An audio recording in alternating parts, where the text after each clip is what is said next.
So yeah, after consolidating all government power in himself, Roald declared the old federal law review null and void, laying claim to Gebet, Recta, and Ustio. Shortly after, on March 25th, 1995, Belka launched a multi-pronged invasion of its neighbors, and the Balkan War began. While short, only lasting about 3 months, the Balkan War cost countless lives and dramatically reshaped the geopolitical landscape for decades to come. The Cold War ended overnight. The Union of Yuktobanian Republics, Osia's longtime rival, declared war on Belka and came to the aid of their old enemy. When the Balkans sealed themselves off behind a wall of atomic warheads, it shocked the world into a new era of peace and demilitarization. And I know that most of our listeners are a bit more cynical than that. Politicians on both sides of the Ceres Ocean like to pretend that the Balkan War ended so quickly and cleanly. They don't like to talk about military units going rogue or resistance movements in newly annexed, quote, North Ossia, or, the infamous pilots mutiny. A lot of that, it's messy. They don't like to bring it up. It's dissension among the ranks, basically. But at the end of the day, all of that stuff aside, the world was a lot more peaceful in 1996 than it was a year earlier. It just sucks that that's how it got there. Being a Neustian, I'm okay with the Balkans nuking themselves just a little bit. Okay, all right. Hot take, I know, but... white hot take. I'm literally always saying this. Cancel me on X, the everything app. X.bk, the everything app. 7 was not enough. I'm bleeping that. Square brackets, X.bk is such a good bit. Listen, if you get enough people just say it, I'm pretty sure Grok will pick it up. Yeah. Grok, what can you tell me about the Balkan genocide? The genocide of Balkans in North Ossia? Stop. Your hand is on the lathe. I need you to take it off. With the Cold War over and Yuktobania and Ossia committed, at least for now, to working toward peace, the plans for an anti-missile space plane were scrapped. When they were revived a few years later, it wouldn't be as a weapon, but still for a very grim purpose: cleaning up the devastation left behind by the Ulysses asteroid. Quote, though Ossia and Yuktobania were not directly impacted by the planetfall, much of their orbital infrastructure was damaged when Ulysses disintegrated, and countless micrometeoroids were left in near-Earth orbit, inhibiting redevelopment. Faced with the daunting task of cleanup, along with Stonehenge's diminishing relevance, Ossia and Yuktobania agreed to collaborate on a high-atmosphere mobile spacecraft based on the Cold War concept to clear satellite orbits of debris. This is notably different than most of the superweapons and mega projects developed in the late 90s. So you've got Stonehenge in Erusia, Chandelier in Estevakia, the massive Grace Maria mega bunkers, and the laser satellites that actually, wound up being hijacked by Usean rebels that one time. All of those were designed to attempt to stop or mitigate the damage of Ulysses. The Arkbird, as a peaceful scientific tool, was designed to clean low Earth orbit of debris after Ulysses. And while grim, I do need to point out that it would also be the first major instance of space cooperation between the Ossian Aerospace Bureau and the Yuktobanian space program. This was the formal beginning of the Arkbird. Hallelujah. The white bird flies. The White Bird. Now, right off the bat, I do need to be clear. The Arkbird was not well suited to its new job. It was picked largely because it was a pre-existing design, and most of Ossia's strategic defense initiative was already smashed to bits by asteroid fragments. Remember, the whole point of the Arkbird was that it was highly maneuverable and had to be to hunt down Yuktobanian submarines. You don't really need that to hunt bits of rock trapped in stable, predictable orbits. Yes, in fairness, the ability to radically change its orbit by aerobraking was used to allow it to cover more of Leo. Basically, the one spacecraft, the one Arkbird, was able to cover high inclination, low inclination. It was able to move around and do its job. But it has been pretty succinctly argued that the same result could have been achieved faster and cheaper with a fleet of smaller satellites. I still love the idea that we need to change, orbit quickly. So you dive into the atmosphere, rip shitties, and then exit. Hey, if it works, design-wise, I love the Arkbird. I think it makes a lot of sense. I think it is very good. It was very good at what it did. It also looks very graceful, I gotta say. It's a beautiful design. Oh, yeah. And my pedantic ass aside about whether it was perfect for the job, the Arkbird was successful in its new goal. It did get the job done. Construction of the spacecraft started in orbit in 1999, shortly after Ulysses' fall, mostly through chunks of hull being launched with the mass driver at Bassett Space Center in Osea. And to kind of show the depth of the cooperation here, the OAB gave the Yuktobanian Space Agency partial ownership of the Space Center. It was operated cooperatively. Huh. And another misconception of the Arkbird, no, it was not launched whole and it did not fly its way into space. Despite looking like a huge plane, it was a spacecraft first and spent the vast majority of its lifespan safely up in orbit. Taking a second to talk about that design, the White Bird, as fans lovingly call it, was what I call a lifting body.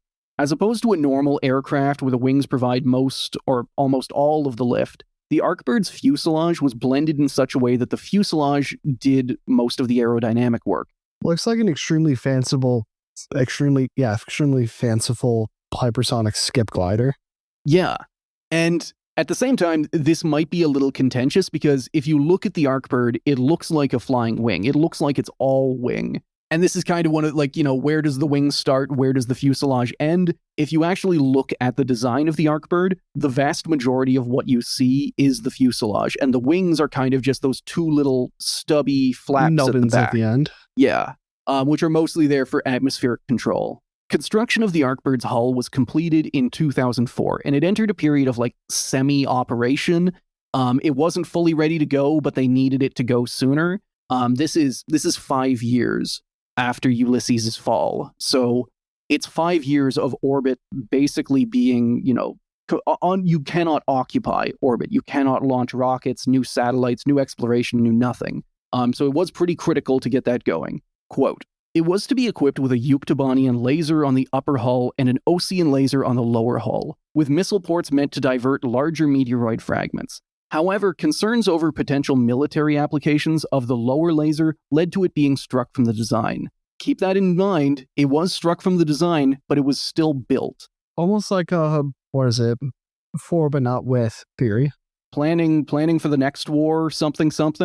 Trust but verify? I don't know. But yeah, even without the big laser, the Arkbird was successful in cleaning up low Earth orbit, getting rid of an estimated 80% of Ulysses' debris by 2008. That's actually insane. Oh yeah, just consider how much was up there. Although to be fair, this is 80% of detectable debris, and there's only, if you're within a certain threshold, centimeter, fair enough. Yeah, it's still pretty polluted up there, from what I understand. Atmosphere is just filled with pebbles. Yeah, it's just gravel hail every other day. It's still really rough sending satellites up. You have to get it through the gravel fields first. You have to get it through the, just shot blaster known as space. And to cap off this achievement and firmly anchor its symbolism as an international bridge to space, the Arkbird played host to the 2008 G7 meeting. Oh, Pog. Okay, so you reacted to that very differently than I did. I kind of rolled my eyes at it when I heard. Arkbird mentioned. Well, yeah, fine. There was that. I like the cool thing. I liked seeing the cool thing in the news whenever I would have been 12 at this point. But yeah, I have every respect for Vincent Harling for the work he put into ending the war and for his full-throated continual support for peace. That said, I would be pretty naive if I didn't see this all as at least partially an Osean show of force. Bringing everybody onto their new giant, even if it's not a weapon, it's still... Quinn, I think that the root of your feeling comes from jealousy that you didn't get to go into space. I was 12. My point stands. We were... Nordland's was there. We're in the G7. But you personally did not get to go into space. Little me. And some politician The PM did, yeah. You were personally slighted by this. Regardless, this was still a positive step toward peace. I won't go over the entire Arkbird declaration, though you'll find it linked below, and I would highly recommend reading it. In it, the nations of Osea, Yuktobania, Veruza, Nordlands represent, Central Usea, Ania, and Erusia committed to nuclear disarmament and limits on weapons test, with the Secondary Strategic Arms Reduction Treaty and Comprehensive Test Ban Treaty respectively. Throughout the document, the Arkbird itself is used as an allegory for the crossroads that the world's most powerful nations faced. It was created for war, specifically as part of an infinite arms race that it would not have stopped, but it found a new use in peace. It was designed to face Yuktobania, and yet Yuk engineers were critical in its construction and mission. The only laser cannon it wound up with at that time was Yuktobanian. And as a side note, the document also includes a note on the regret that neither Osea nor Yuktobania aided the nations hit hardest by Ulysses, Erusia, Estevakia, focused as they were on rebuilding after the Balkan War. And this is another one that may be a little bit of diplomatese.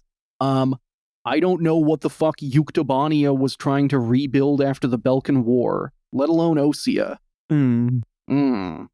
Far be it from me to accuse them of just looking at the trajectory and going, we'll mostly be fine.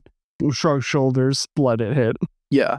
Quinn, I like to think about that quote now, because it's like they're focusing on rebuilding after the Balkan War. What would they be rebuilding possibly? I don't know. The revving up the military-industrial complex to resupply the world's supply of planes. Yeah, or maybe getting some pilots trained up by some nice experienced men from Belka. Wait a second. That .BK is doing a lot of heavy lifting here. Yeah, and like, I'm biased. I'm not Osean.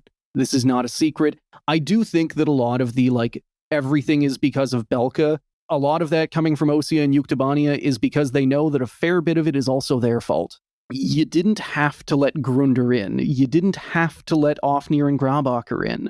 But they were whispering such good things. But they were good at planes. I love how it is like the transcendent evil guy is like the mega corporation amongst all of this. You want the iPhone S88 Yeah, their stock Platinum? is in the toilet right now, but, go online. North Grunder's still there. It's because they make the iPhones there. How many times does a company have to do this for people to realize that it's not just a couple of bad apples at the top? It's in there.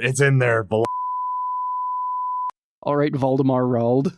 I'm going to sit here and just stare at the Ustian flag, as is my right. So to get back to it, the Arkbird Declaration ends with a poem, though it loses something translated to Osean. Quote, "We conclude that we are entering an era where cooperation is replacing conflict. The world belongs to all of us. Let us all use it in peace. A new journey toward the horizon spreading before our eyes and towards far-off space." Now, who's ready to learn how that all got fucked up? Angry Time, our favorite. Hell I yes. love Angry Time.